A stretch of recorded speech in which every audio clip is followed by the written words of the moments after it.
Should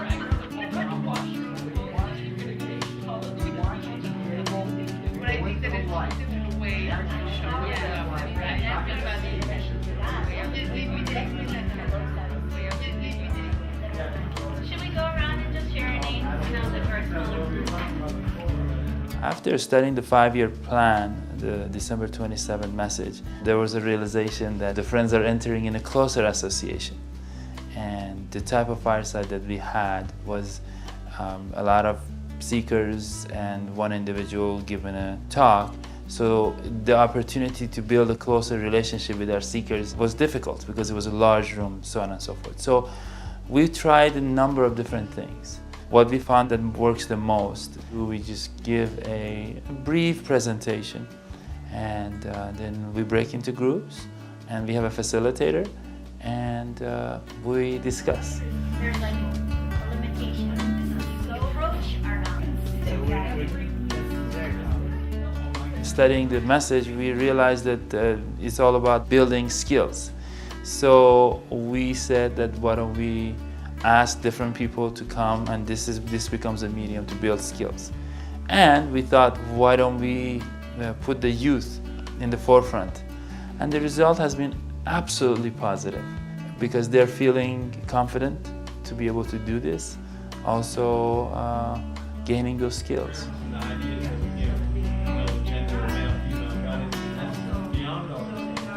The end result has been the seeker has kind of got exposed to what the study circle is, or what that intimate setting of heart-to-heart consultation is, and then we have an easier time inviting them to study circle. That has worked. Especially the seekers get really excited to see when their youth are in forefront. Of course, we always know that, but when we see it in action, really sort of as a confirmation. We'll come back to you.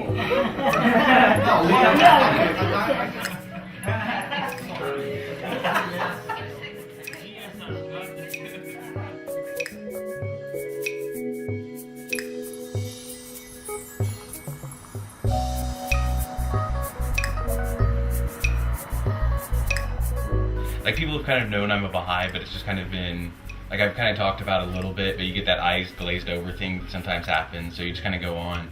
But recently, with the beginning of this fast, I kind of used a Yamaha as a segue. My roommate who I'm with, like, when I told him I have to start actually getting up in the morning so I can fast, he's like, that's not something I've ever done before. So he's decided to get up, and he's been fasting with me also. So we have to, like, not just be Baha'is, but we have to learn to act as Baha'is. If that means giving people Yamaha gifts, I mean, just like everyone wishes us Merry Christmas, we have to learn to be Baha'is and open it up. And when they do say, what? Don't say, oh, it's my religious celebration.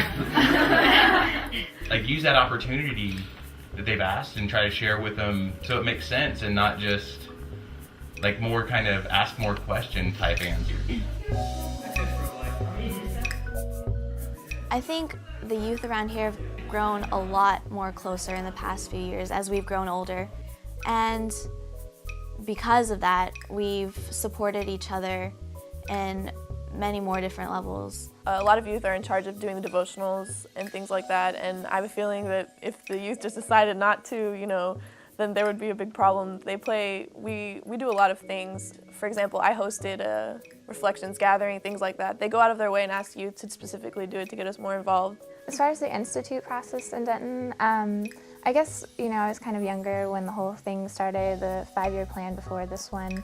And it really, you know, created a Baha'i identity among, like, all the communities.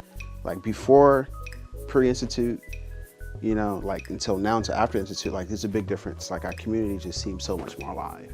I think once we got past, like, what is a study circle, what is a reflection gathering, once we all had that kind of enthusiasm, it really got us going, and having all that foundation and energy from, you know, new believers and things like that have been really amazing. Obviously, the institute process is the beginning step. Getting us to be tutors kind of is teaching us how to serve and different ways that we can be pillars of the community, like strength in the community.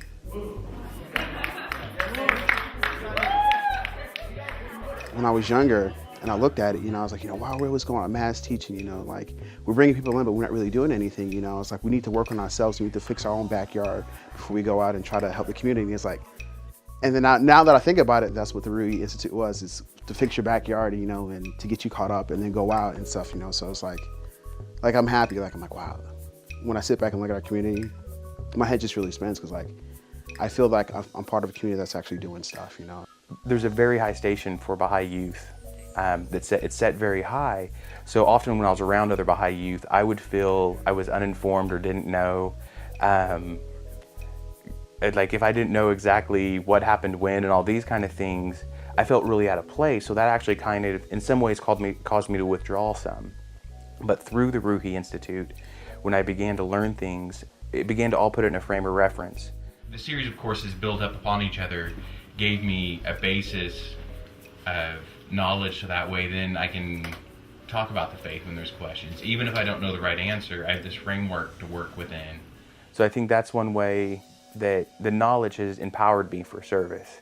It's given me the ability to say, okay, this is something I believe, this is something I am, and now I can do things for the cause and not just come to things for the cause.